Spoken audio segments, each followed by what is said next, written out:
大家好，歡迎返嚟莊山頻道。正義女神終於迎嚟咗第25集大結局。呢集嘅標題應該叫做惡魔少年復發，咁就名副其實。今日我哋要拆解嘅核心人物就係一直隱藏喺斯文外表下面嘅真兇高成斌。隨住案情進入最後審訊，大家最想知嘅，相信都係同一個問題：究竟高成斌係為咗乜嘢要對張景祥痛下殺手？而張景祥呢個人又係咪真係死有餘辜？講起張景祥呢個人，我相信所有觀眾睇到呢度都會覺得佢係罪有應得。回想翻之前嗰單郊野燒屍案，張景祥作為成件事嘅主謀，按道理係應該被判終身監禁，喺監獄入面度過餘生。但係偏偏法律有時就係咁諷刺，當時高淑華為咗幫張景祥贏官司，不惜使出一招極之陰險嘅險招。佢竟然安排張景祥嘅親生阿媽做偽證，提供咗一個無懈可擊嘅不在場證據，令到張景祥可以喺眾目睽睽之下逍遙法外。逃出生天之後嘅張景祥完全冇任何悔改之心，反而變得更加肆無忌憚。佢竟然色心起，想欺騙邱天雪去佢嗰間玩音樂嘅 live house， 計劃拍低佢攞照，甚至意圖性侵。可以話張景祥呢個人已經去到一個無藥可救嘅地步。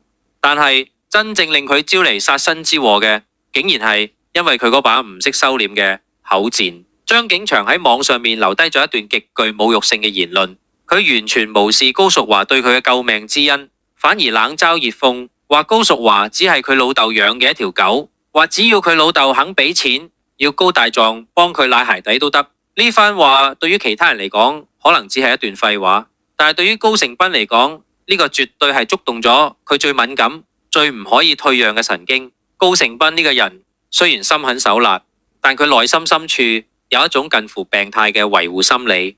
佢絕對唔容許任何人詆毀佢心目中形象嘅阿媽高淑華。大家仲記唔記得之前嗰位補習老師 Lydia？ 佢就係因為喺當住高成斌面前詆毀高淑華，同其他男人有不正當關係，結果落得死得不明不白嘅下場。高成斌覺得任何人侮辱佢阿媽，佢就要執行私刑。張景祥自以為有錢大晒，自以為可以隻手遮天，點知佢遇到嘅係一個比佢更加瘋狂、更加冷血嘅惡魔少年。高成斌殺張景祥唔係為咗公義，而係為咗守護佢心中嗰份扭曲嘅親情。佢不惜殺人去維護佢阿媽喺佢心目中嘅形象，而佢阿媽高淑華就不惜一切去包庇佢所犯嘅所有錯。最終迎嚟一場悲哀嘅結局。呢場大結局嘅審訊唔單止係要將高成斌繩之於法，更加係要我哋反思，當一個人將親情凌駕喺法律之上，嗰種所謂嘅守護其實係幾咁恐怖同黑暗。